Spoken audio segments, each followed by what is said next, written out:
छात्रों के प्रोटेस्ट की बात हो या उत्तराखंड से जुड़ा कोई बड़ा मुद्दा, एक आवाज जो हमेशा मुखर रहती है, चाहे वो सोशल मीडिया के माध्यम से हो, चाहे वो ग्राउंड जीरो पर हो या किसी भी रूप पर हो। मेरे साथ आज मौजूद हैं कांग्रेस के वरिष्ठ नेता हरीश रावत। बहुत बहुत धन्यवाद हरीश रावत जी टाइम देने के लिए। और आप परसों एक प्रोटेस्ट में बेहोश हो गए थे, अभी आप स्वस्थ हैं? नहीं, मैं बेहोश हुआ नहीं था। वो मुझे ले चल रहे थे उठा करके, उन्होंने एम्बुलेंस में डाल दिया। आप ठीक थे? उन्होंने डाल दिया तो वो उनका अपना तरीका था।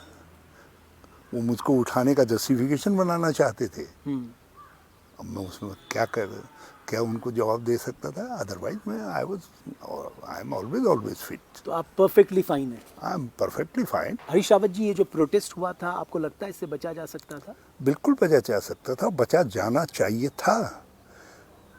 वो लड़के गांधी पार्क में बैठे, कोई लड़के थे, कोई लड़कियां थी। आपने उनको बलात् उठा दिया वहां से। लड़कियों को उठाने के लिए आपको पुलिस की लड़कियां नहीं मिली। अरे कुछ पुलिस की ऑफिसर्स आती, यदि उठाना बहुत ज़रूरी था।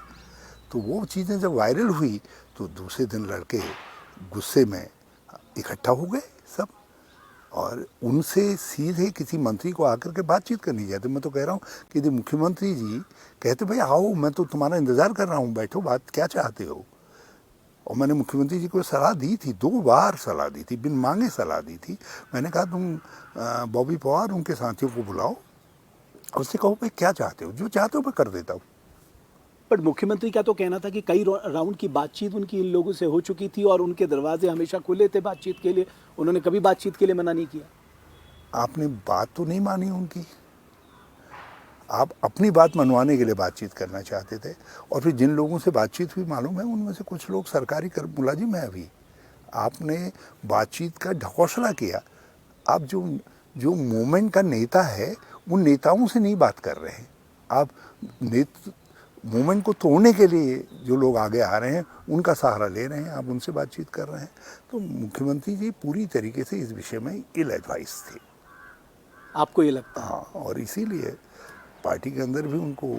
लेकिन मुझे लगता है उन छात्रों की जो एक बड़ी मांग थी जिसको आपने कमज़ोर किया, वो ये थी कि उन्होंने कहा साहब आप अगर एक फेयर इन्वेस्टिगेशन चाहते हैं, आप एक सीबीआई इन्वेस्टिगेशन करिए। आपने हर बार पब्लिकली आके ये कहा कि देखो साहब तुम सीबीआई जो जांच की तो मांग कर रहे हो, लेकिन अगर सीबीआई जांच होगी तो तुम्हारे एग्जाम लटक जाएंगे। ये तो आपने अपना तर्क दी। देखिए, मैंने ये नहीं कहा, मैंने कहा सीबीआई पर मुझे विश्वास नहीं है। सीबीआई की जांच हो तो वो जांच जो है हाई कोर्ट के सिटिंग जज की एक बेंच की देखरेख में होनी चाहिए। आज भी मतलब आप एग्री थे सीबीआई इन्वेस्टिगेशन? मुझे मैं कभी किसी चीज़ पर जिद नहीं अड़ाता हूँ।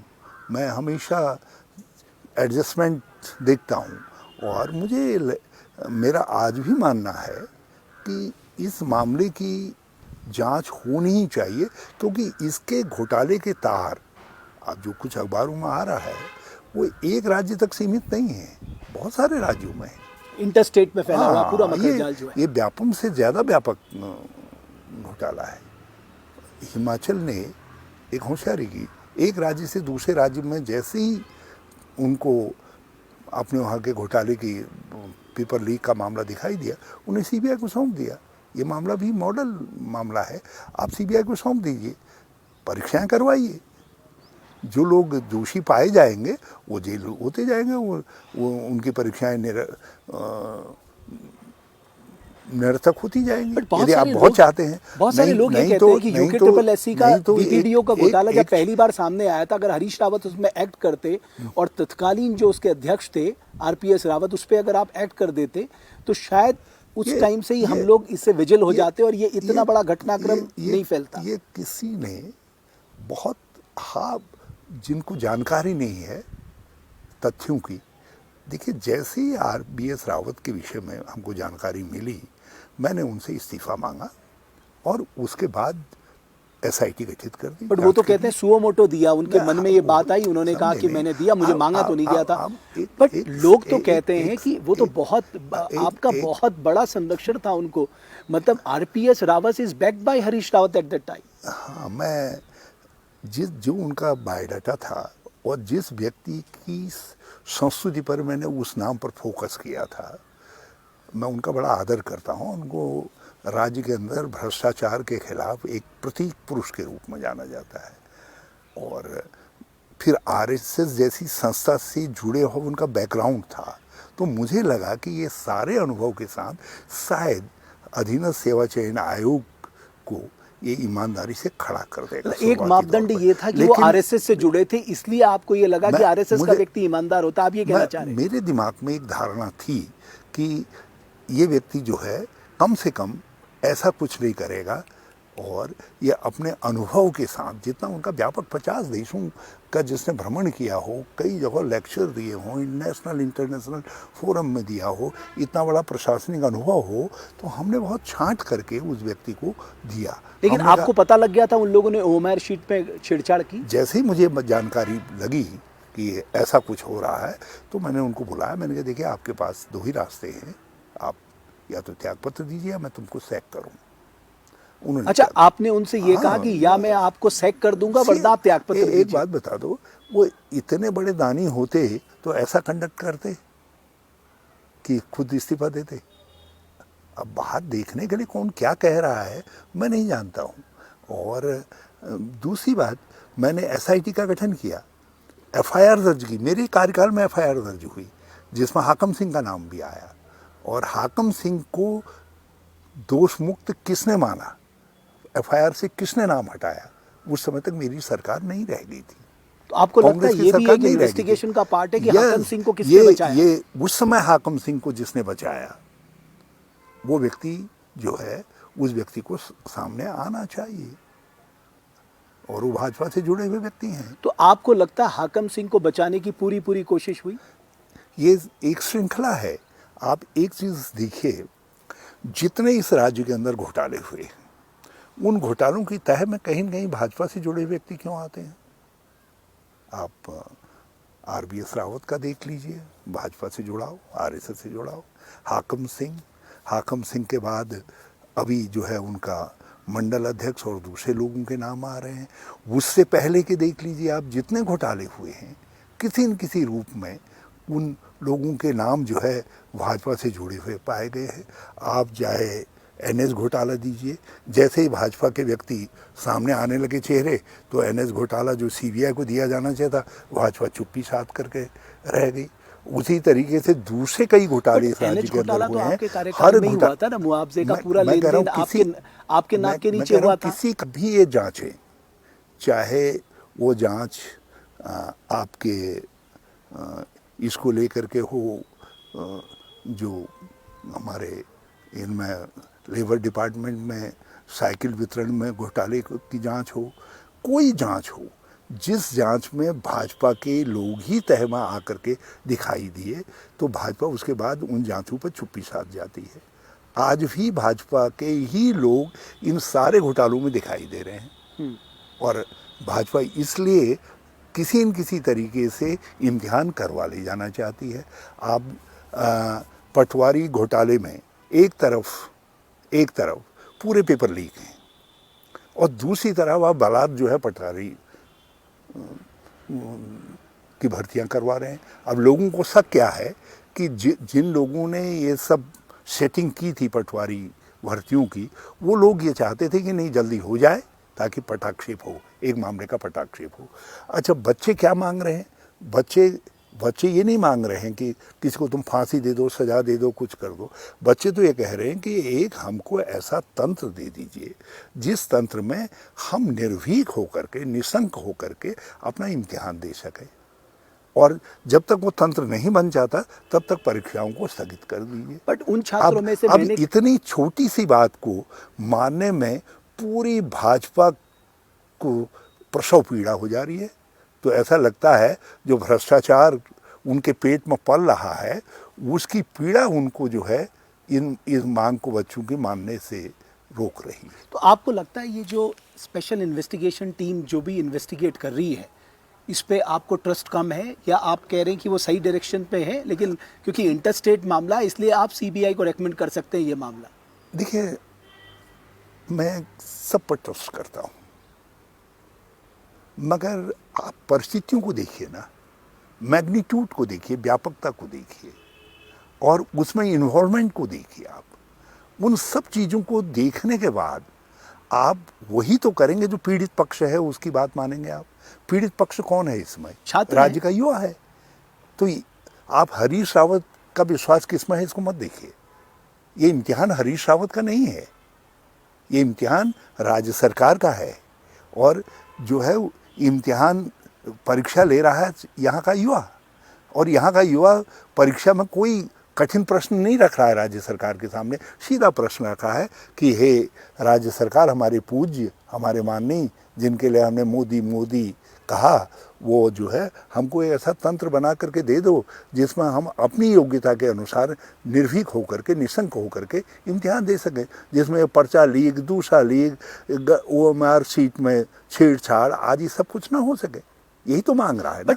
तो आप जो है ठीक है, इसमें आपका पॉइंट समझ में आ गया। आप कह रहे हैं कि साहब हाँ, इन्वेस्टिगेशन कराने में और कोई दिक्कत नहीं है, और वो जो एक पारदर्शी तंत्र मांग रहे हैं उनका अधिकार है और उन्हें मिलना चाहिए। हाँ, और यदि आप बहुत समझते हो, आपको कोई राजनीतिक हिसाब किताब बराबर करना है, तो आप जो है पुरानी सारी परीक्षाओं को कर लीजिए। हरीश रावत तो खुल करके इस दावा करता है कि उसके समय में इस राज्य में जितनी अभी तक सरकारी नियुक्तियां हुई, उसकी सर्वाधिक नियुक्तियां जो है कुल मिला करके भी सबसे ज्यादा नियुक्तियां हरीश रावत के समय में हुई। और आप कह रहे हैं उन्हें भी इन्वेस्टिगेट करा लीजिए। मैं कह रहा हूँ सब करवा दो। मैंने डिपार्टमेंटल प्रमोशन सबसे, DPC सबसे ज़्यादा मेरे समय में हुई, और कैडर रिव्यू सबसे ज़्यादा मेरे समय में हुए। जो है मैंने जो है जो लोगों को कैरियर में 1 टाइम प्रमोशन दिया जाता है, वो सब मेरे समय में हुए। तो मैंने बहुत सारे ऐसे सुधारात्मक कदम उठाए, और इन कदमों में यदि कहीं कोई गड़बड़ हुई है, हरीश रावत उस गड़बड़ के साथ खड़ा थोड़ी है। सर, और यदि उसके तार हरीश रावत तक पहुंचते हैं, तो हरीश रावत तक पहुंचिए। मगर उसकी आड़ में आप आज जो कुछ हो रहा है इस राज्य के साथ, जो है एक अंदाज मुझे बताइए रमेश जी, जो व्यक्ति 50 लाख रुपया दे करके या 1 करोड़ रुपया दे करके आपके राज्य का SDM बनना चाह रहा है, वो आपके सिस्टम को खत्म कर देगा। वो कल क्या करेगा इस राज्य के अंदर? तबाही मचाएगा। यही बात सही है। पटवारी बनना है, वो क्या करेगा? लेकिन सर आप मुझे दूसरे पदों पर आ रहा है, क्या करेगा? मुझे ये बताइए, घोटाला बैड और गुड होता है क्या? घोटाला घोटाला है। घोटाला है। तो दिन में तो आप प्रोटेस्ट करते हैं छात्रों के लिए कि छात्रों के साथ गलत हुआ, लाठीचार्ज, और शाम को मैं आपका ट्वीट देखता हूं, आप विधानसभा अध्यक्ष के पास जाते हैं और उनसे मिलकर कहते हैं ये जो बर्खास्त कर्मचारी है इनको वापस रख लीजिए। क्यों? वो पीड़ित पक्ष कैसे हो गया? देखिए दोनों पक्षों में देखिए जरा सा गौर फरमाइए आप। अपराधी कौन है? विधानसभा वाले में अपराधी चिन्हित हैं। अपराधी हैं श्री नित्यानंद स्वामी, श्री पंत, प्रकाश पंत, श्री भगत सिंह कोश्यारी, श्री नारायण दत्त तिवारी, श्री यशपाल आर्या, श्री हरवंश कपूर, श्री जो है भुवनचंद खंडूरी, श्री निशंक, श्री विजय बहगुणा, श्री गोविंद सिंह कुंजवाल, श्री हरीश रावत, श्री जो है जो आज के पिछले स्पीकर रहे हैं, वो स्पीकर जो है प्रेमचंद अग्रवाल। हाँ, और आज परीक्षा में कौन बैठा है? आज की स्पीकर बैठी हैं, जिनका पिछले से कोई मतलब नहीं है। क्योंकि इतने नामचीन लोगों ने एक के बाद एक गलती की है, और हम नहीं कह रहे हैं, अब तो आपकी बिठाई हुई कमेटी ने कह दिया कि आपको याद है रावत जी, आप तो डिफेंड करते थे, आपने तो सबको डिफेंड किया। मुझे याद है आपने हमें कोसा कि आप सोचते हैं आपको सब पता है। मैंने आपको संविधान की दुहाई दी, मैंने आपको नियमों की दुहाई दी, मैंने आपको कहा कि सर ये गलत हुआ, आप मानिए इस बात को, लेकिन आपने नहीं माना। चलिए आज आप कम से कम एक्सेप्ट तो कर रहे कि साहब वो प्रक्रिया में गड़बड़ हुई है। रमेश जी, उस समय आप एक आंख से देख रहे थे, आप 2 आंख से नहीं देख रहे थे। मैं सॉरी, मीडिया भी एक ही आंख से देख रहा था। उस आंख में उनको केवल गोविंद सिंह कुंजवाल नजर आ रहे थे। सर एक सेकंड, यकीन मानिए, जब जजमेंट फॉल्टी हो जाता है, मैंने उस दिन भी कहा और सबके सामने कहा, जो पहली अपीयरेंस थी, मैंने उसमें कहा, मैंने कहा मेरे पास ये लिस्ट है, जिस लिस्ट में कोई बचा नहीं है जिसने अपने सगों को नहीं कर रखा है। और मैंने उस दिन कहा कि ये 2000 से निरंतर हो रहा है, निरंतर हो रहा है। आप रोक देते? और मैंने एक सब आप 2000 आप 2000 मैं आ रहा हूँ, मैं 2014 में आप मैं रोक आपके देते? प्रश्न पर आ रहा हूँ।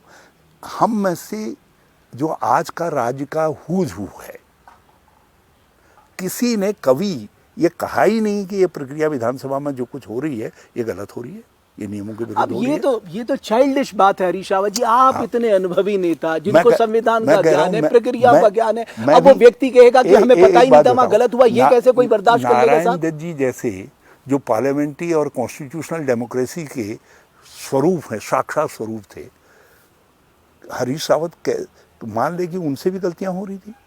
बट आपको फायदा दिख रहा था ना, आपको अपने अपने लोगों को फिट करना था, आपको आनंद आ रहा था। मेरा एक आदमी दिखा दीजिए। मैं आपकी बात नहीं कह रहा हूं, इन जनरल में बात कह रहा हूं। आज भी मेरे नजदीक का एक व्यक्ति भी इस प्रक्रिया में, मैं 2000 से निरंतर प्रभावी हूँ राजनीति के अंदर, मेरा एक व्यक्ति दिखा दीजिए जो इस प्रक्रिया के अंदर लाभान्वित हुआ। आप उनके प्रति आपकी सिंपैथी क्यों है? नहीं, मेरी आपकी सिंपैथी क्यों है? आप पूरी बात को समझ, जब प्रोसेस मेरी इलीगल पूरी है, बात को समझिए, लोग क्वालिफाई नहीं किए, मेरी पूरी बात, कोई फेयर कंपटीशन नहीं हुआ। आप बिल्कुल ठीक कह रहे हैं।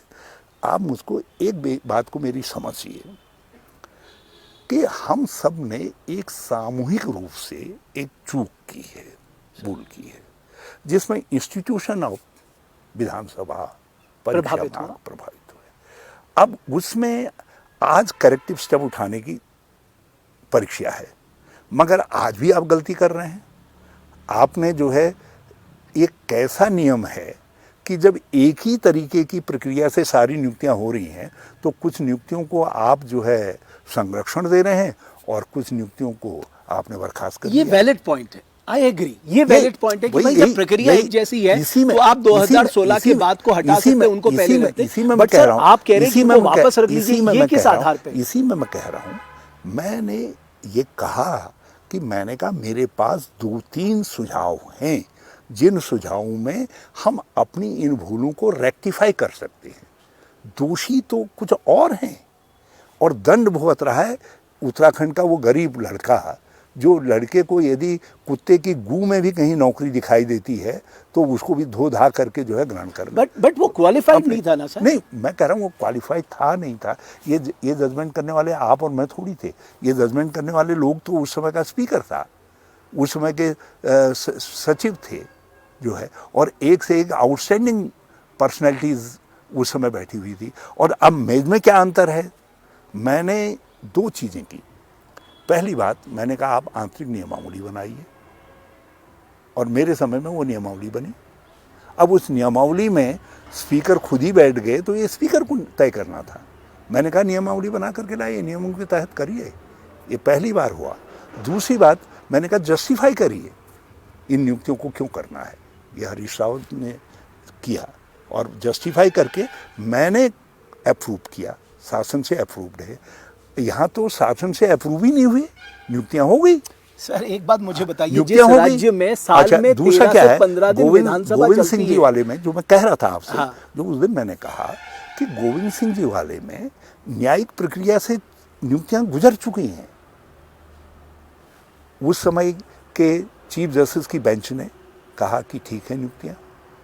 मुझे नहीं पता सर उस समय क्या कहा, लेकिन मैं पूरी ईमानदारी से कहना चाहूं, समझे नहीं, देश का संविधान आपको अपने बच्चों को सुप्रीम कोर्ट के चीफ जस्टिस से ज्यादा विद्वान तो नहीं हो सकते। उस समय के चीफ जस्टिस जो है गगोई साहब ने की बेंच ने कहा कि ये नियुक्तियां ठीक हैं। हाई कोर्ट की बेंच कह रही है चीफ जस्टिस वाली, और सुप्रीम कोर्ट की बेंच कह रही है। सुप्रीम कोर्ट, हाई कोर्ट की बेंच ने क्या कहा? आज आप जब एनालिसिस करते हैं, ईमानदारी से सोचते हैं, आपको क्या लगता है? छोड़ दीजिए उनके जजमेंट क्या। इसीलिए मैंने कहा कि ये ऐसा मामला है जिसमें एज ए इंस्टीट्यूशन हम सब फेल हुए।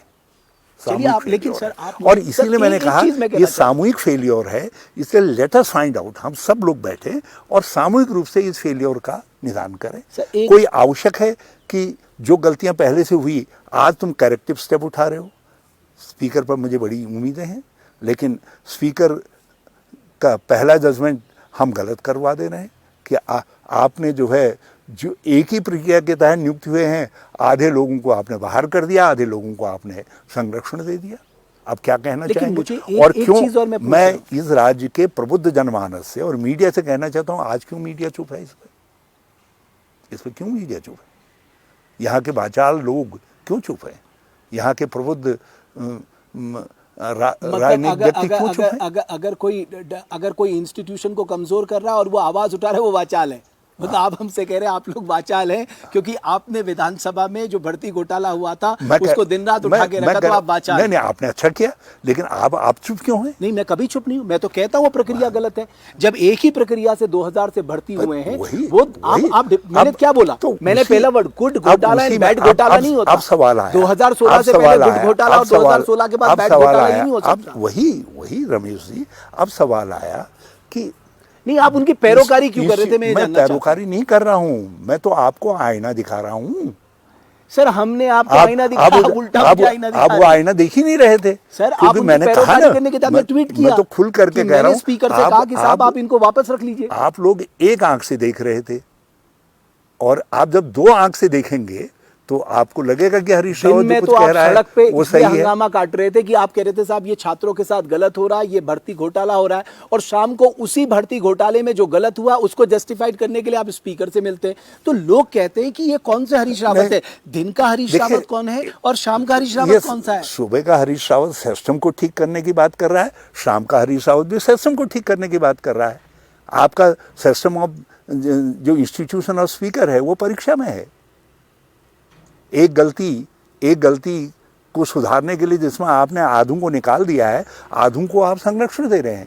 तो इंस्टीट्यूशन ऑफ स्पीकर जो है, अभी भी आपने ये नहीं कहा मेरी बात का जवाब दीजिए। अरे आप मेरी बात का जवाब दीजिए ना, वो स्पीकर्स भी आने चाहिए। आप मेरी बात का जवाब दीजिए ना। और इसीलिए मैंने कहा, मैं ये कहने के लिए नहीं गया, मैंने कहा गलत हो गया है, गलत है, सबसे लगातार गलतियां हुई हैं। मैंने कहा लेकिन ये परीक्षा आपके ऊपर आ गई है, आप सबको बिठाइए और बिठा करके एक इसका समाधान निकालते हैं, एक सॉल्यूशन निकालते हैं। मेरे दिमाग में मैंने कहा 2-3 सॉल्यूशन है। अब मुझे बताइए ना वो सॉल्यूशन। ये सॉल्यूशन पब्लिक में आ जाए। वो सॉल्यूशन दे करके जो है, जो एक ही आंख से देख रहे हैं लगातार, उन लोगों को क्यों हथियार दूं? हमारे व्यूअर्स तो 2 आंखों से देख रहे, छोड़ दीजिए मेरी आंख की छोड़ दीजिए। जिस समय स्पीकर और चीफ मिनिस्टर 2 मैटर करते हैं, जिस दिन वो कहेंगे, बुलाएंगे, मुझसे कहेंगे आइए बात करते हैं, उस दिन मैं उनके सामने विकल्प रखता हूं। आपके पास एक फोरम अब आपके सामने देखिए तर्क क्या दिया जा रहा है, सरकार की तरफ से तर्क क्या दिया जा रहा है। सरकार का तर्क यह है कि विधानसभा कैसे चलेगी यदि सबको निकाल देते हैं।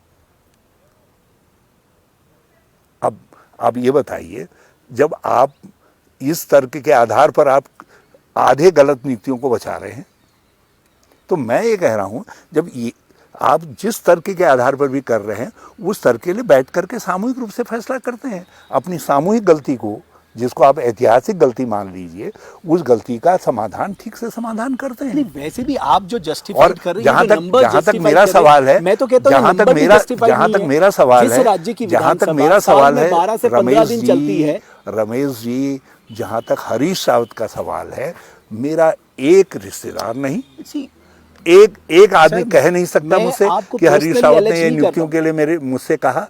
और हरीश रावत का विवेक जितना काम कर सकता था उन परिस्थितियों में, मैंने उस विवेक का इस्तेमाल किया।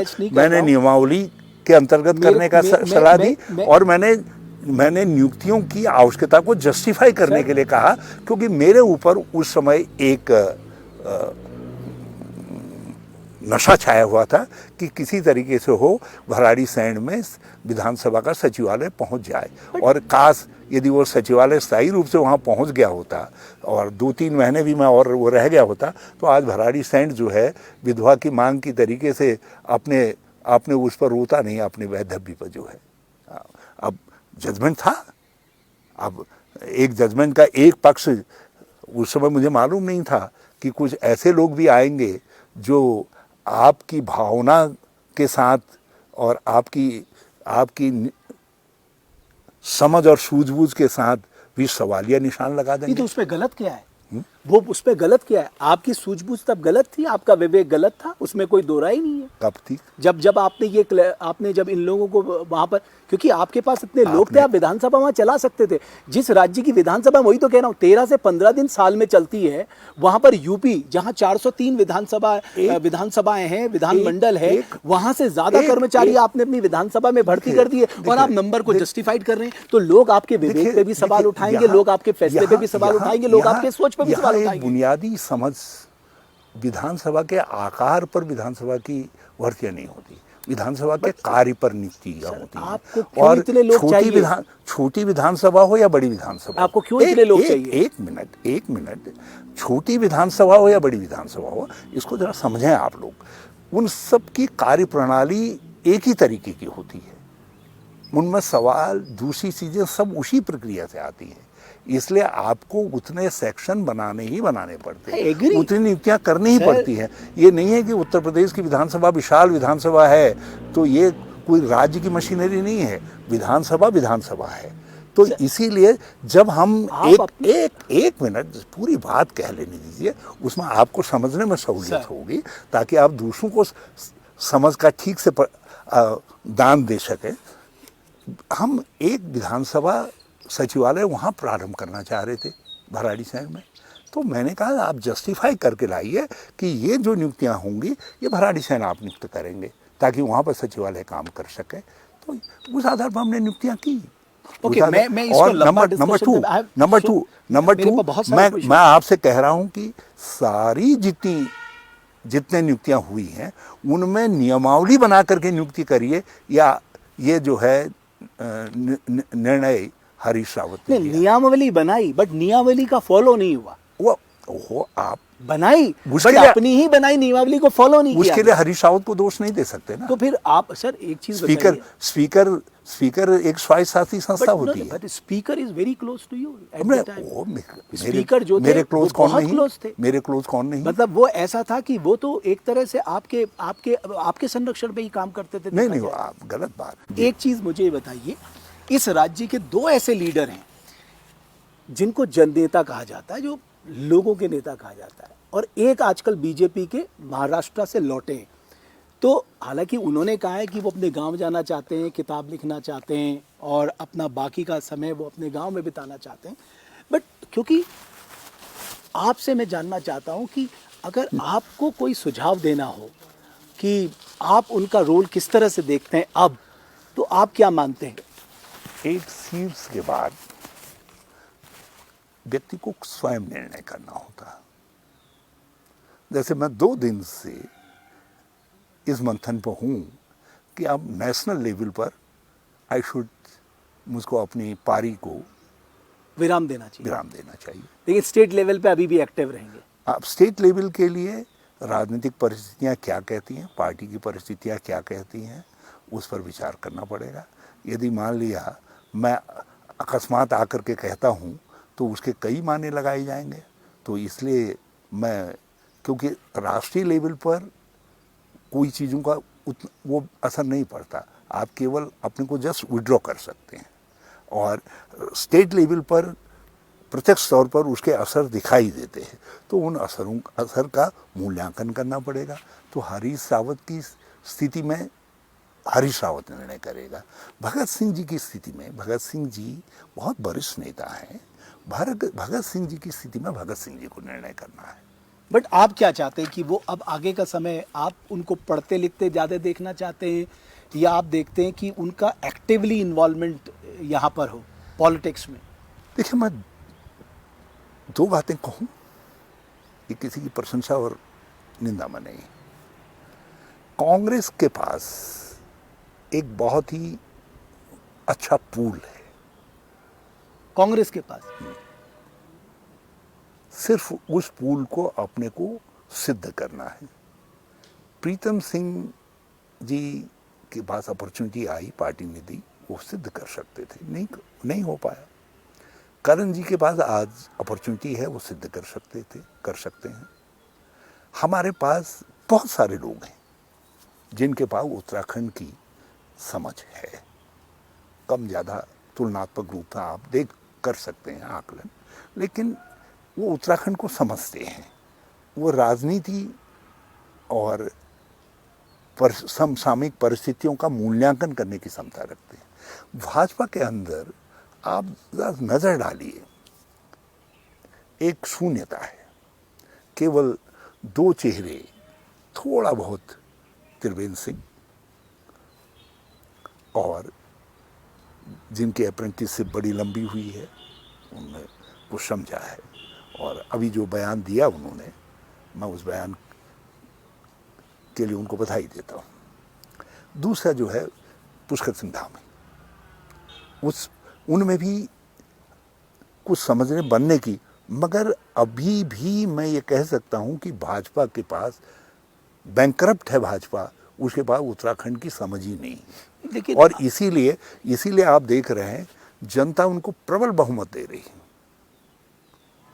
57 का बहुमत कोई साधारण बहुमत होता है, लेकिन भाजपा क्या दे पाई उत्तराखंड को? निराशा। जीत मापदंड नहीं है। नहीं, मैं आपकी और बात है कि आज- क्यों नहीं जीत मापदंड है?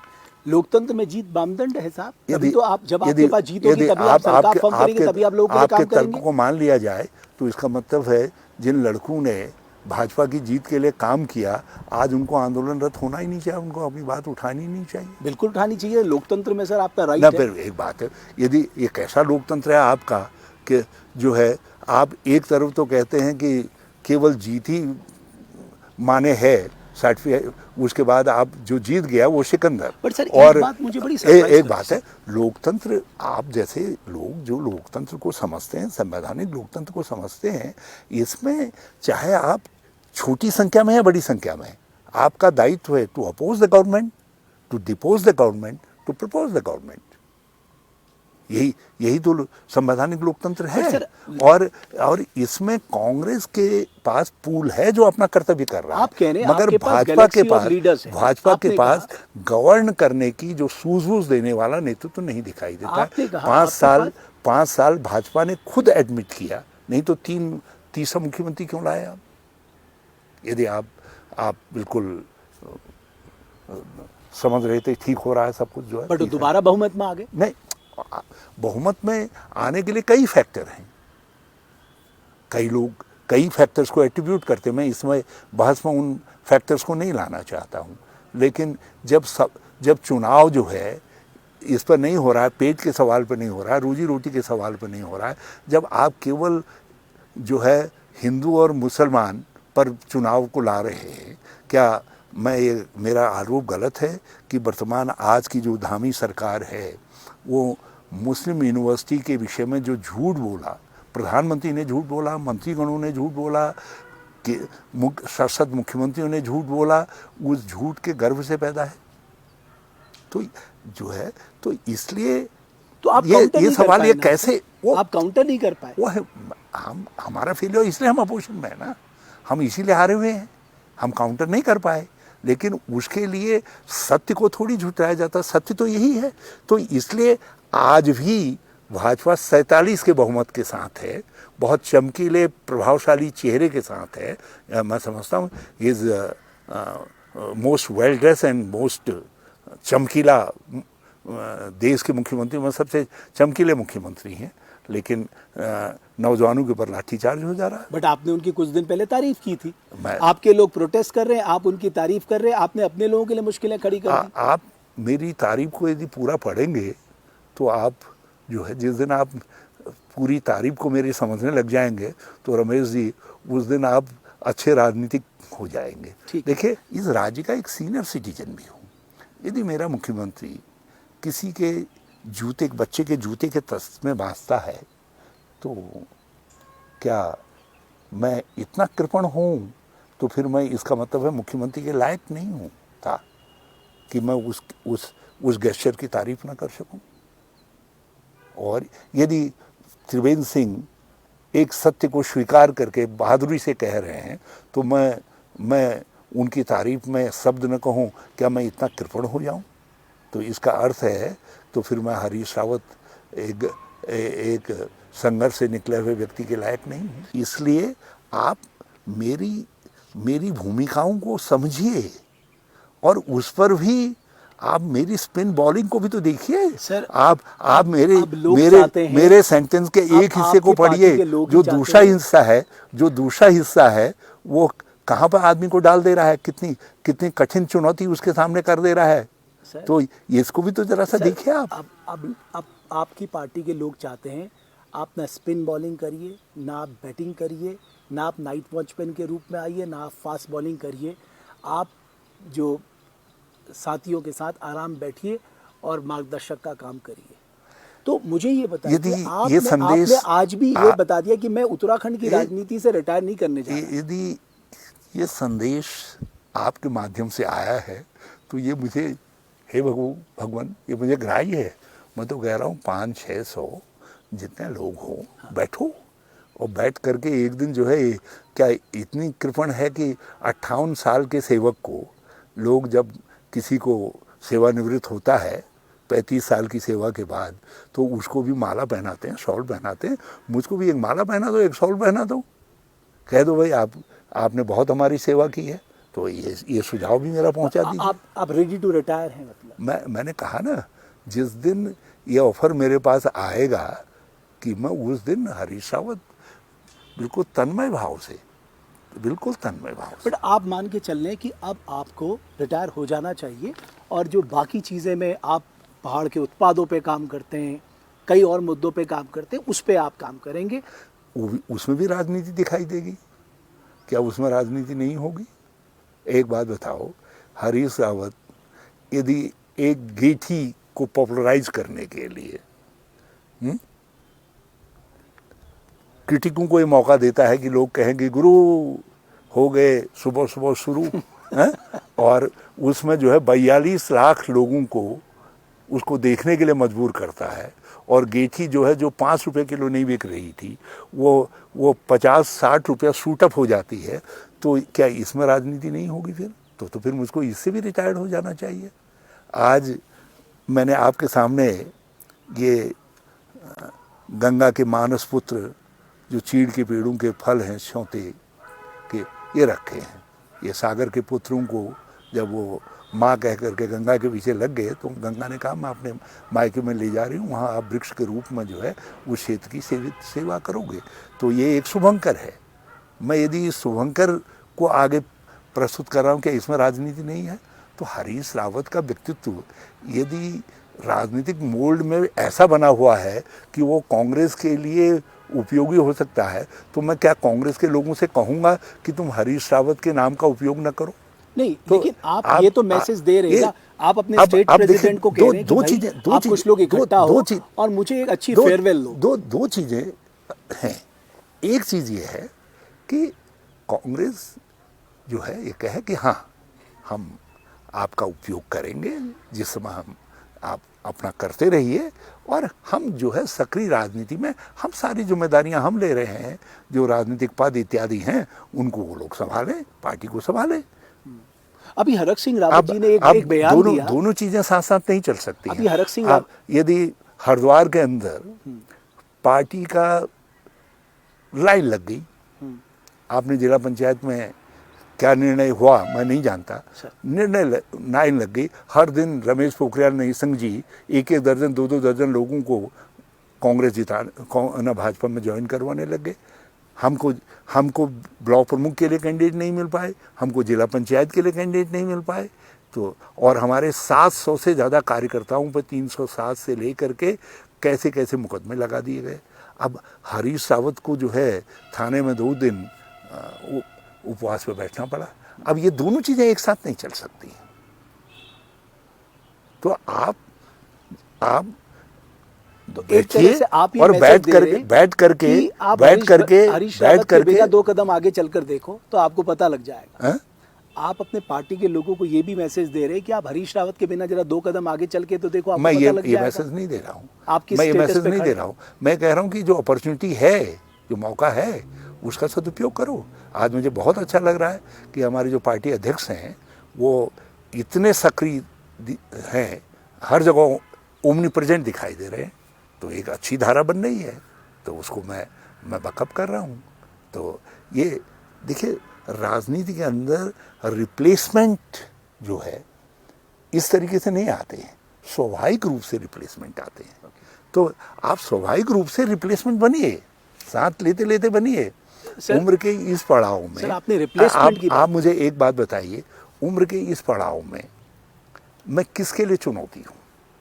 आपने रिप्लेसमेंट की बात की। हरक सिंह रावत जी का कहना है कि उनका मन है कि वो हरिद्वार लोकसभा से आपको रिप्लेस करें, यानी वो चुनाव लड़ें, और वो और उनको विश्वास है कि आप सीरियल लीडर होने के नाते उन्हें आशीर्वाद देंगे। तो उनको पहली चिंता तो ये थी, आप तो मन नहीं बना रहे चुनाव लड़ने का। देखिए, जो काम मेरे हाथ में नहीं है, कौन लड़ेगा ये तय पार्टी को करना है। नहीं, आपकी इच्छा भी तो ये पार्टी को तय करना है। आपकी डिजायर क्या है? समझे? पार्टी को तय करना है आपकी लेकिन मेरे सामने बहुत सारी बातें हैं। जब मैं आज कांग्रेस 6 साल से सत्ता से बाहर है और 4 साल और आगे हैं जिनमें सत्ता से बाहर रहेगी, ये दीवार पर लिखा हुआ है। तो ऐसे समय में मैं 2016 के उस घटनाक्रम को कैसे भूल सकता हूँ? आप अंदाज लगाइए, इतनी बड़ी पार्टी में टूट हुई, सत्ता का इतना बड़ा जोर, आधी पूरी प्रचंड वेग से प्रहार किया केंद्रीय सत्ता ने। उत्तर प्रदेश से प्रचंड आंधी आई, हिंदू मुस्लिम एक सोच की जो है बंटवारा किया गया समाज का। उसके बावजूद भी हमारी गवर्नमेंट जो वर्चुअल टूट का शिकार हुई थी, कांग्रेस पार्टी हमारी गवर्नमेंट के नेतृत्व में उतने वोट पा पाई जितने वोट 2012 में उसको मिले थे। जब एंटी इनकम्बेंसी हमारे साथ थी, हम जब एंटी इनकम्बेंसी हमारे साथ थी तब भी हम उतने वोट ले आए जितना जब एंटी इनकम्बेंसी बीजेपी के पास थी तब हम लेकर के आए। इसका अर्थ है, यदि पार्टी के अंदर टूट नहीं हुई होती, बीजेपी ने सारे अस्त्र शस्त्र नहीं बनाए होते, तो 2017 के अंदर उत्तराखंड में कांग्रेस की गवर्नमेंट होती। परिणाम क्या होता? कांग्रेस की गवर्नमेंट होती। हमने अपने बजट में कहा था कि हम न्यूनतम 5 साल के अंदर प्रति व्यक्ति औसत आय पर्वतीय क्षेत्रों में 6 से 7 लाख पहुंचाएंगे और मैदानी क्षेत्रों में 9 लाख के पार पहुंचाएंगे। हम भराड़ी सैन में राजधानी को लेकर के जाएंगे 5 साल। हमने 2020 में कहा था, हमने कहा था 2020 में हम भराड़ी सैन में राजधानी लेकर के प्रति व्यक्ति आई मैदान में और 6 लाख की प्रति व्यक्ति आई पहाड़ में। हाँ, ये कल्पना आप समझ सकते हैं? हाँ जी, मैं कह रहा हूँ आज भी। तब तो मुझे लगता है 2016 में 60,000 होगी रुद्रप्रयाग की प्रति व्यक्ति। जिस रोड मैप पर हम चल रहे थे उस रोड मैप पर ये संभव था। तो जो लोग कांग्रेस को सत्ता से बाहर करने के माध्यम बने, उस पापाचार में सम्मिलित हुए, उनको कम से कम कांग्रेस को लाने के लिए भी कुछ समय देना चाहिए, ताकि कांग्रेस ये कह सके कि नहीं, अब आपने इतना परिश्रम कर दिया है, कांग्रेस को वापस लाने के लिए आपको क्षमा किया जा सकता है। थोड़ा सा क्लैरिटी ये है कि 2024 में हरीश रावत ये कह रहे हैं किसी भी कीमत पे हरक सिंह रावत को लोकसभा का टिकट हरिद्वार से नहीं मिलना चाहिए, अगर मिलेगा तो वो खुलकर उसका अपोज करें। ये मैं कहने वाला कौन हूँ? ये जो निर्णय मेरे हाथ पे नहीं है, रमेश जी उसको मेरे गले में क्यों डाल रहे हो? ये तो पार्टी लीडरशिप को करना है। और बहुत कहो तो ये निर्णय जो है लोकल में जो है करण मेहरा जी और यशपाल आर्य जी को करना है। अगर आपके मन की बात ये है, वो जो निर्णय करना चाहे कर लें। आपके मन की बात ये है कि आप नहीं चाहते। देखिए, कांग्रेस को इस रास्ते पर, भटकाव के रास्ते पर जिन लोगों के कारण आना पड़ा, जो माध्यम बने भटकाव के रास्ते पर आने के, कि हम सत्ता से मैं क्यों नाम लूं? क्या हरीश रावत इतना सस्ता है कि हर उस नाम को ले ले जिस नाम चीज़ों की परिस्थितियों का औचित्य भी तो होना चाहिए। बहुत सारे लोग हैं जो इस पापाचार में सम्मिलित थे, जिन्होंने जो है लोकतंत्र के साथ इतना बड़ा अपराध किया, और अपराध था, ये सुप्रीम कोर्ट ने सिद्ध किया, हमने नहीं किया, सुप्रीम कोर्ट ने सिद्ध किया, देश के सर्वोच्च न्यायालय ने, हाई कोर्ट ने सिद्ध किया, सुप्रीम कोर्ट ने सिद्ध किया, उनको महापापी बताया। और उसमें जो लोग सम्मिलित थे, राज्य के लोग नाम कर सकते हैं, लेकिन कांग्रेस को ये विचार करना चाहिए, जिस दिन कांग्रेस सत्ता में वापस आ जाएगी उस दिन बड़ा दिल दिखाए। और कांग्रेस को सत्ता में वापस लाने के लिए जो लोग प्रायश्चित में सम्मिलित होना चाहते हैं, उन सबका स्वागत है। मैं तो कह रहा हूँ कि जो सूत्रधार थे, एक सूत्रधार से आपका प्रेम हो सकता है, लेकिन दूसरे सूत्रधार के प्रति भी प्रेम रखिए, वो भी आ जाए ना। जितने ले गए थे घर कुटुंब को, सबको ले आए, और वो सब लोग जो है कांग्रेस को सत्ता में लाने के लिए काम करें। लीडर ऑफ अपोजिशन बना दिया, उसके प्रति आपका आपके मन में सॉफ्ट कॉर्नर है, और एक को आप कह रहे हैं कि साहब वो पापाचार में सम्मिलित थे। दोनों में अलग अलग स्थितियां हैं। यहाँ तक कि रेखा आर्या ने भी कांग्रेस छोड़ी। वो मुझे गुस्सा हो सकता है कि मैंने तुमको टिकट दिया, दिलवाया, अपनी मेहनत के बल पर जिताया, और तुम कांग्रेस छोड़ के चली गई, मेरी शिकायत हो सकती है। लेकिन यशपाल आर्या जी इत्यादि उस पापाचार में सम्मिलित नहीं थे जो 2016 में हुआ, मार्च के महीने में शुरू हुआ। अभी जिस इस कार्यकाल में शुरू हुआ, नहीं गए ना। देखिए, पार्टी में बहुत सारे लोग जाते हैं, कई कारण होते हैं, उनके भी कारण थे। लास्ट तक वो समाधान चाह रहे थे पार्टी में, पार्टी समाधान नहीं कर पाई, इसलिए गए, और प्रभावशाली थे इसलिए हम लेकर के आए, क्योंकि हमको उनकी आवश्यकता थी। अच्छा, आप प्रीतम सिंह से क्यों मिलने चले गए? मतलब ये तो ये पॉलिटिक्स क्या है? ये थोड़ा सरप्राइज हुआ बहुत लोगों को, बड़ी खबर बनी कि अचानक आप प्रीतम सिंह जी के पास चले गए। छोटे भाई है, एक बात शायद आपको मालूम नहीं, मेरे राजनीतिक जीवन के शुरुआत के दिनों में उनके पिताजी ने मुझको सहारा देने की कोशिश की थी उत्तर प्रदेश की राजनीति में। तो फिर आपके और उनके बीच पे कॉन्फ्लिक्ट कैसे हो गया? 2000, और प्रीतम सिंह हर कठिन मुकाम में मेरे साथ रहे। शायद 2018 के बाद जब थोड़ी सी चीज़ें हुई, कुछ परिस्थितियां होती हैं, हो सकता है मैं उनको ये नहीं समझ आ पाया हूँ। अभी जाके समझाया सब कुछ? ना समझ पाया हूँ, कहीं पे गलतियां हुई होंगी। नहीं, अभी जो मुलाकात हुई सब मैं कह रहा हो गया। मेरी ही गलती से ही, यदि क्या मुझे अपनी गलतियों को दुरुस्त करने का हक नहीं है? तो आप गलतियों को दुरुस्त करने गए थे, या आप उनको कहने के गए थे देखो ऐसा हम अलग अलग लड़ रहे हैं, हम कमजोर हो रहे हैं, इसलिए कांग्रेस में अपने खेमे को मजबूत करना तो साथ काम करना पड़ेगा। जिन छोटे भाइयों के पास जा करके कांग्रेस मजबूत हो सकती है, कांग्रेस को ताकत मिल सकती है, सत्ता में वापसी हो सकती है, मैं नाक के बल भी जाने के लिए तैयार। सर, आप चुनाव से पहले चले जाते, आप 2022 से पहले चले जाते। मैं तो आपको ही नहीं समझ पा रहा हूँ, आप जो तर्क दे रहे हैं चुनाव हारने के बाद, आप 1 साल के बाद सरप्राइज विजिट पे जाते हैं, आप 2022 से पहले 10 बार हो आते। देर आए दुरुस्त आए कह लीजिए। लेकिन आप मानते हैं कि आप पहले ही चले जाना चाहिए। मैंने कहा आप देर आए दुरुस्त आए कह लीजिए। कहीं ऐसा तो नहीं कि आप 2024 की बिसात बिछा रहे हो और उसके लिए आपने ये मोहरे जो है वो फिक्स करने शुरू किए हों कि जो कल के दिन आपके पक्ष में कह सके कि साहब आप ही एक ऐसे लीडर हैं जो हरिद्वार में कुछ करिश्मा ही कर सकते हैं? देखिए, हरिद्वार आप शायद मेरा आकलन करने में, मुझे समझने में आपसे भूल हुई है। मैं जिंदगी के एक लंबे फासले के साथ चल करके आया हूँ, और जो कुछ मैंने हरिद्वार में किया है 5 साल वहाँ के सांसद के रूप में, भूतो न भविष्यति, उसको दोहराना मेरे लिए भी कठिन है। लेकिन आप दोहराना चाहते हैं। और मैं चाहता हूँ कि हरिद्वार के मन में हमेशा ये चाहत बनी रहे कि काश हरीश रावत एक बार फिर हमारा सांसद होता। रावत जी, मुझे ना बड़ी हैरानी होती है कि आप सीधे नहीं बात करते, आप पब्लिक के मुंह से कहलवा रहे कि हरीश रावत भाई मैं आपसे पूछ रहा हूं, पब्लिक की चाहत जो भी है, आपकी चाहत है या नहीं कि मैं दोबारा वहां उनका प्रतिनिधित्व करूं? यदि लोगों के मन में ये चाहत नहीं होती, जिस हरीश रावत को विधानसभा के चुनाव में हरा दिया, उसकी बेटी को और प्रखर स्तंभ के, सत्ता के, भाजपा के प्रखर स्तंभ के खिलाफ कैसे जिता देते लोग? तो कहीं न कहीं जो कुछ मैंने सांसद के रूप में हरिद्वार की सेवा की, और जिसके लिए मैं कह रहा हूँ भूतो न भविष्यति, हरीश रावत के लिए भी उसको रिपीट आगे भी मौका मिले तो करना चाहते हैं। देखिए, आगे का मौका मेरे हाथ में नहीं है। मिले तो आगे का मौका मेरे हाथ में नहीं है। मिले तो सपनों में आप कुछ भी सोचते रहिए, सपने देखने से कोई आपको रोक लेगा?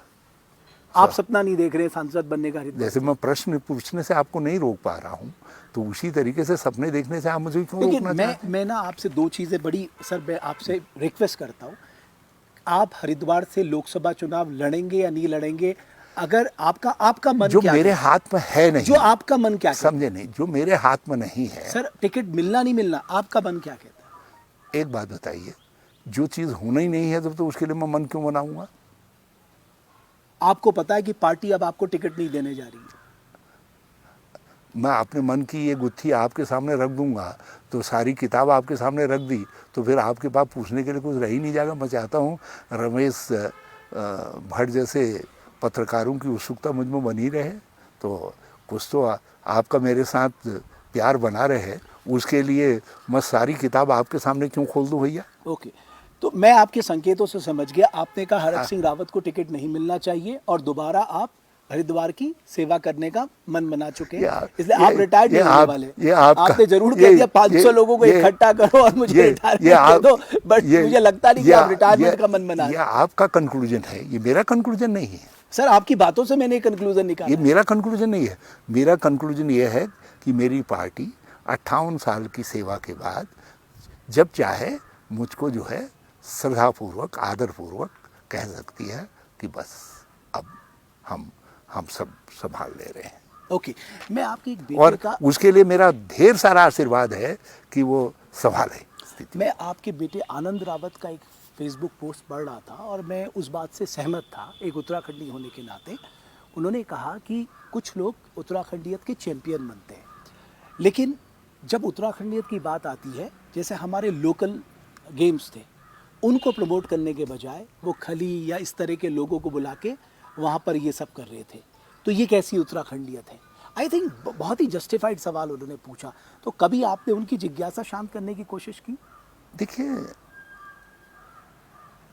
आनंद मेरी बेटी हैं और मैं एक ही बात कह सकता हूँ, लीक लीक सब चलें, बेलीक चलें सिंह साई सपू।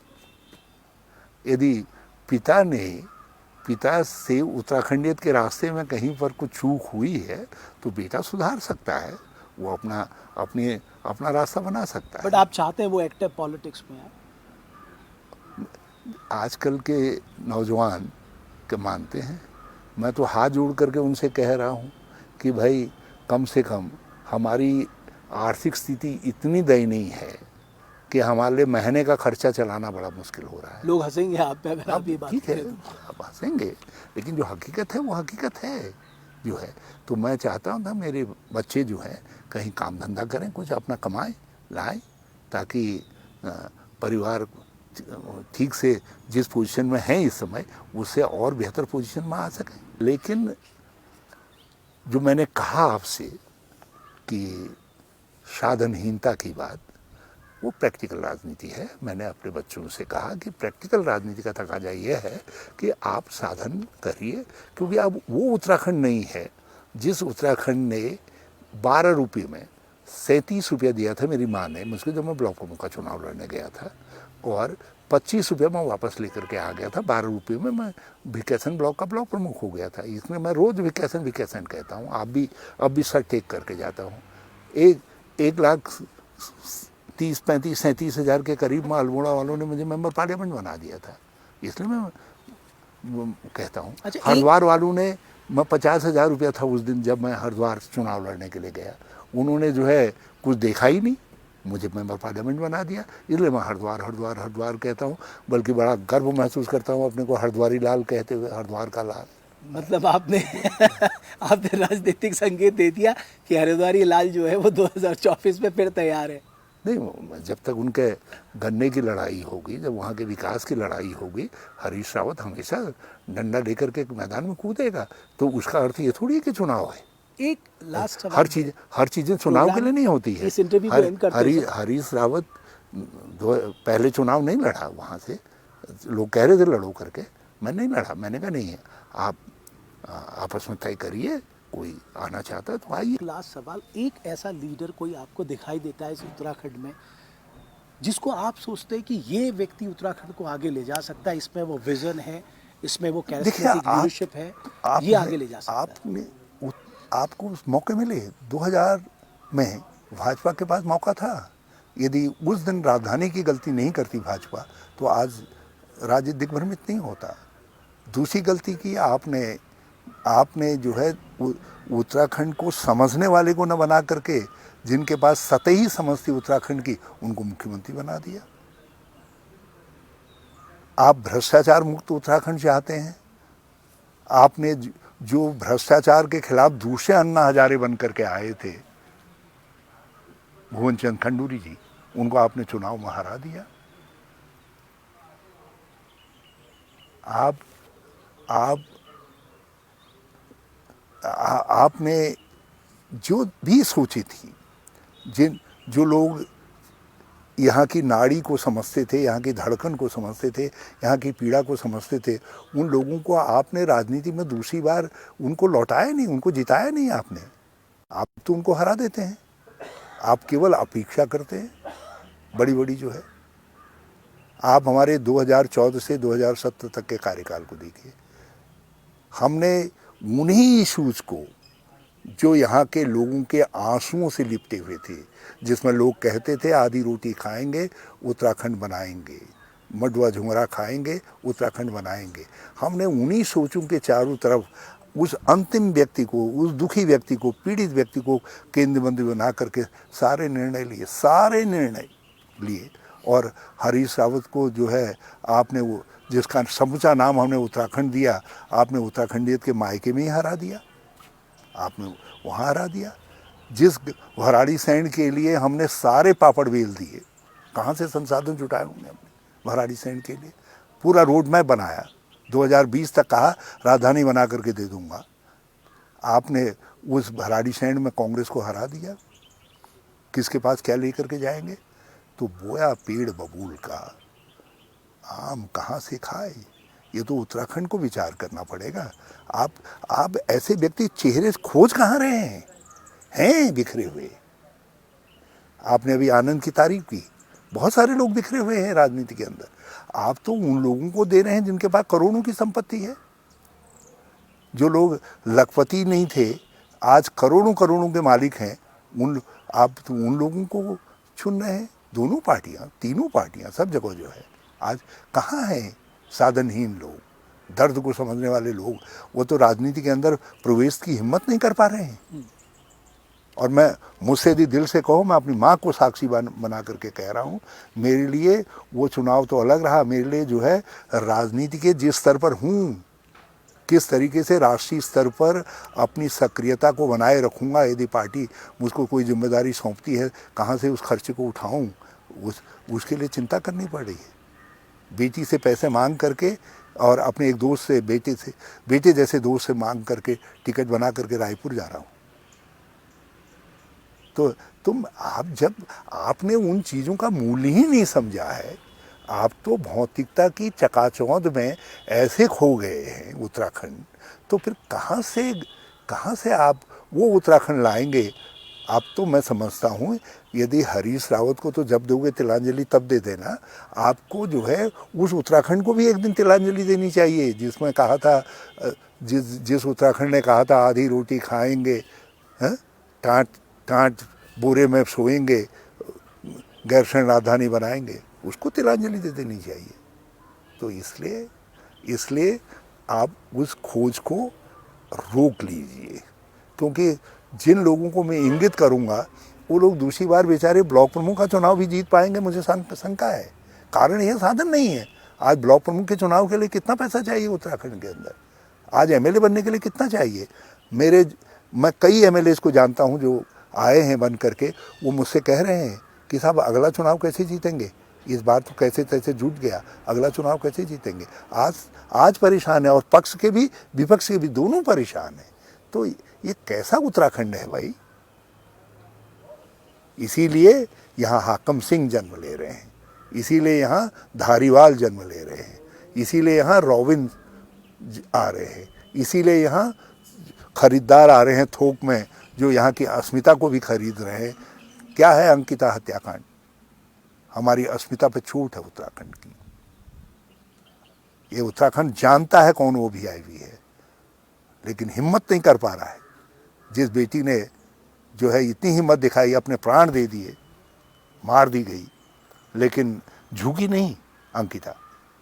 आप उस अंकिता के हत्यारे वीआईपी को नहीं खोज पा रहे हैं। इसलिए ये जो सवाल आपने मुझसे किया खोजने का, तो हमारे दर्द को ऐसा मत कोरे दो, हाँ, कि उससे कुछ ऐसा निकल जाए कि आपके लिए दिखाना मुश्किल हो जाए। ठीक है रावत जी, आपका बहुत बहुत धन्यवाद। बहुत लंबी चर्चा हुई, आपने विभागी से सारे मुद्दों पे राय रखी, लेकिन मैं आपकी बात से सहमत हूँ कि जब तक साधन संपन्नता से जुड़े लोग आएंगे शायद वो नीचे का दर्द नहीं पहचान पाए। इसलिए लोगों को तय करना है कि आपके राज्य के लिए बेहतर लोग कौन है जो आपके राज्य को आगे ले जा सकते हैं, ये उत्तराखंड की जनता को तय करना है। बहुत बहुत धन्यवाद आपका। Thank you, thank you. Devbhoomi dialogue में थे हरीश रावत, जिन्होंने तमाम सवालों के जवाब दिए, चाहे वो भर्ती घोटाले से जुड़ी बात हो, सीबीआई से जुड़ी बात हो, हरिद्वार से जुड़ी बात हो, अपने रिटायरमेंट से जुड़ी बात हो। इन सारे मुद्दों पे जो आज राय रखी, मैं चाहता हूँ आप सब लोग इस इंटरव्यू को देखें। बहुत बहुत धन्यवाद आप सभी का हमारे इस खास इंटरव्यू को देखने के लिए।